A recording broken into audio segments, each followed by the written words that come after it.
Kashi சீரியலோட predictions பார்க்கலாம். விஜயா பைய தூக்கிட்டு பார்வதி வீட்டுக்கு வராங்க. பார்வதி, என்ன விஜயா பையோட வந்திருக்கிற அப்படின்னு கேக்கும்போது விஜயா சொல்றாங்க, எல்லாத்துக்கும் காரணம் நீதான் அன்னைக்கு நாங்க மீட்டிங் போட்டு பேசும்போது அந்த விஷயத்தை எல்லாத்தையும் முத்துக்கு போன் பண்ணி சொல்லியிருக்கிற.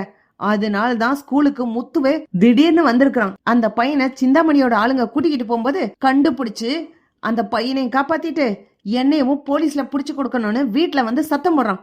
எல்லாத்துக்கும் காரணம் நீதான் பார்வதி அப்படின்னு விஜயா கத்தும்போது, போதும் நிறுத்து விஜயா, அந்த மீட்டிங்ல நான் கலந்துக்க மாட்டேன்னு சொல்லி நான் பாட்டுக்கு என் ரூம்ல போய் படுத்துட்டேன். நான் சிவனுக்கு போன் பண்ணி பேசிக்கிட்டு இருந்தேன். நான் எதுக்காக முத்துக்கு கால் பண்ணி சொல்லணும்?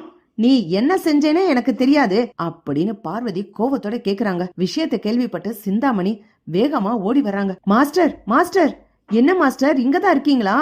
பாத்தீங்களா மாஸ்டர், உங்க பையன் எங்க வீட்டுக்கு வந்து எப்படி சண்டை போட்டு அசிங்கப்படுத்திட்டான். போலீஸ கூட்டிட்டு வருவேன்னு மிரட்டிட்டு போயிருக்கான். நான் உங்ககிட்ட ஹெல்ப் கேட்கலான்னு போன் பண்ணா நீங்க போனே எடுக்க மாட்டீங்க மாஸ்டர் அப்படின்னு சிந்தாமணி வரும்போது, ஆமா எல்லாத்துக்கும் காரணம் இந்த பார்வதி தான் அப்படின்னு விஜயா திட்டுறாங்க. பார்வதி உடனே, விஜயா மறுபடியும் சொல்லாத, நீங்க என்ன பேசுறீங்க, என்ன திட்டம் போட்டீங்கன்னு எனக்கு தெரியாது. நீங்க 3 பேர் சேர்ந்துதானே திட்டம் போட்டீங்க, நடுவுல என்னையே பிடிச்சி இழுக்கிற அப்படின்னு திட்டிட்டு பார்வதி போயிடுறாங்க. சிந்தாமணி சொல்றாங்க, மாஸ்டர் இந்த பார்வதி இதுக்கு காரணம் கிடையாது, வேற ஒருத்தர் அப்படின்னு சொல்லும்போது, அப்படின்னா யாரு? அந்த மீனா தானா? மீனா தான் காரணம்.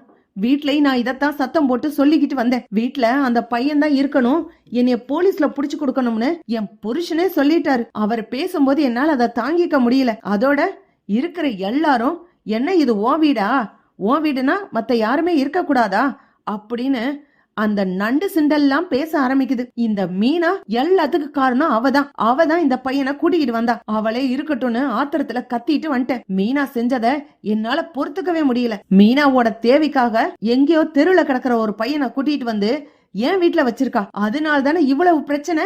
என் வீட்டுல நான் நிம்மதியா இருக்கணும்னு நான் நினைக்கிறதுல என்ன தப்பு இருக்கு? அது என் வீடு தானே. யாரோ ஒரு பையன் வீட்டுல வந்து தங்குறதுக்கு என்ன உரிமை இருக்கு, என்ன அதிகாரம் இருக்கு? அத சொன்னா யாருக்கும் புரிய மாட்டேங்குது. எல்லா பிரச்சனைக்கு காரணம் இந்த மீனா தான் அப்படின்னு விஜயா கோவத்தோட கத்தும்போது சிந்தாமணி சொல்றாங்க, மாஸ்டர் கொஞ்சம் நல்லா யோசிச்சு பாருங்க மாஸ்டர். மீனா நாம பேசும்போது இங்க இல்ல. நாம பேசுனது எப்படி மீனாக்கு தெரியும்? அந்த பையனை பிக்கப் பண்ண வர்றது மீனா தான்.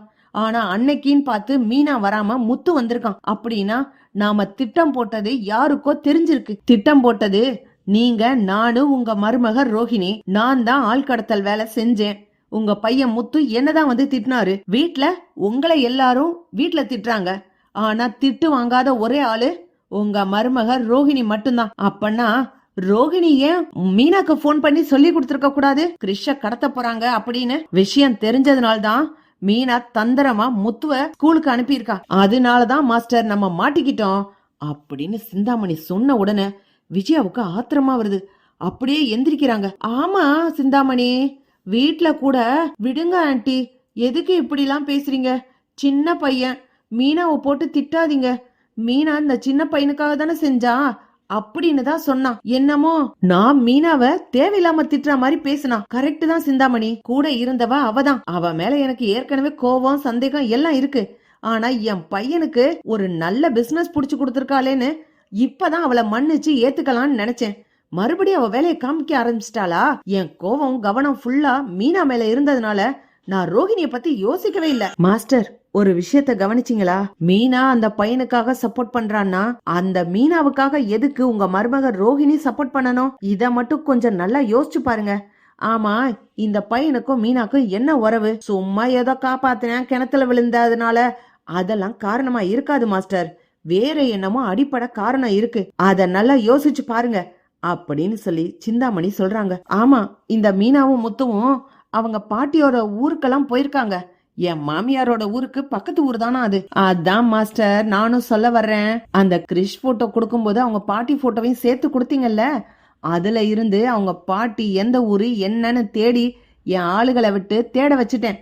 என்ன போலீஸ்ல புடிச்சு கொடுக்கற அளவுக்கு போறேன்னு உங்க பையன் முத்து சொன்ன உடனேயே நான் என்னோட அடுத்த கட்ட வேலைய ஆரம்பிச்சிட்டேன். இந்த பையனால எனக்கு ஒரு பிரச்சனை வருதுன்னா இந்த பையன் யார் எவருன்னு நான் கண்டுபிடிக்கணும்னு யோசிச்சுட்டேன் மாஸ்டர். கண்டும் புடிச்சிட்டேன். இந்த பையன் உங்க வீட்டுக்கு உறவா தான் வரும் அப்படின்னு சொல்லி சிந்தாமணி சொல்றாங்க. என்ன சொல்றீங்க சிந்தாமணி?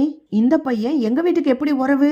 இந்த பாருங்க, இந்த போட்டோவை பார்த்தா என்ன உறவுன்னு உங்களுக்கே தெரியும் அப்படின்னு சொல்லி சிந்தாமணி ஒரு போட்டோவை காட்டுறாங்க. அதுல ரோஹிணி, கிறிஷோட பாட்டி எல்லாருமே இருக்காங்க. இதுதான் மாஸ்டர் உறவு. உங்க மருமக ரோஹிணி தான் நம்ம திட்டத்தை முத்துக்கு கால் பண்ணி சொன்னது. இந்த பையனுக்கும் இந்த ரோஹிணிக்கும் ஏதோ ஒரு உறவு இருக்கு.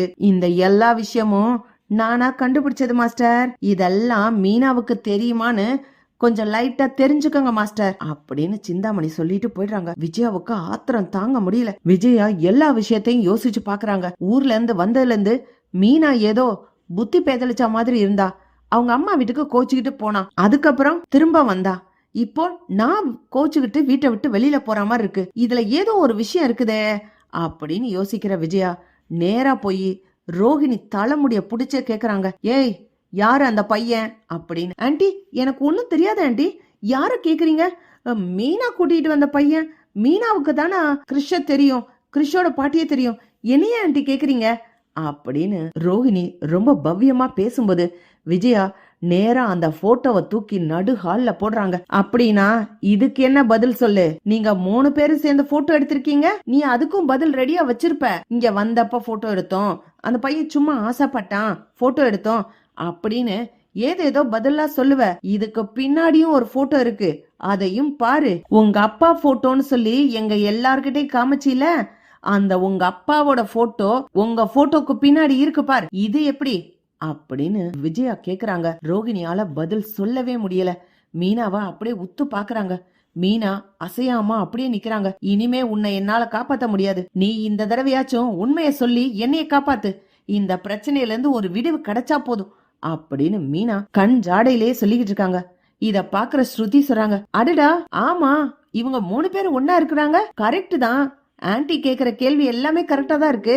ஆன்டி, இந்த முறை தான் நீங்க சரியான கேள்வி கேட்டிருக்கீங்க. கலகம் பிறந்தாதான் நியாயம் கிடைக்கும் அப்படின்னு ஒரு பழமொழி சொல்லுவாங்கல்ல, கரெக்டா இருக்கு ஆன்டி. கிறிஷால ஒரு பிரச்சனை வந்துச்சு, உங்களை போலீஸ்ல புடிச்சு கொடுக்கணும்னு அங்கிள் கூட சொன்னாரு. அதனால நீங்க கோச்சிட்டு போனீங்க.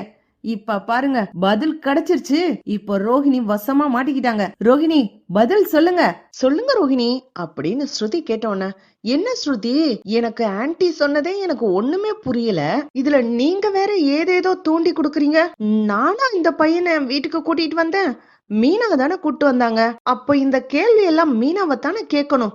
ஆன்டி, நீங்க மீனாவை கேளுங்க ஆன்டி அப்படின்னு ரோஹிணி சொல்றாங்க. மீனாக்கு வருதே கோவம். வேகமா வந்து ஓங்கி ஒரு அரை. அத்தையே இப்போ கண்டுபிடிச்சு உன்கிட்ட கேள்வி கேக்குறாங்க. இப்பயாவது உண்மைய சொல்லு, வாய திறந்து பேசுடி அப்படின்னு மீனா அடிக்கிறாங்க. விஜயாக்கே ஆச்சரியமா இருக்கு.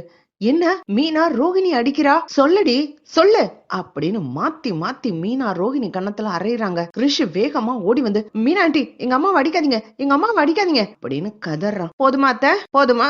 சாட்சி என்ன, உண்மை என்னன்னு இப்போ தெளிவா தெரியுதா?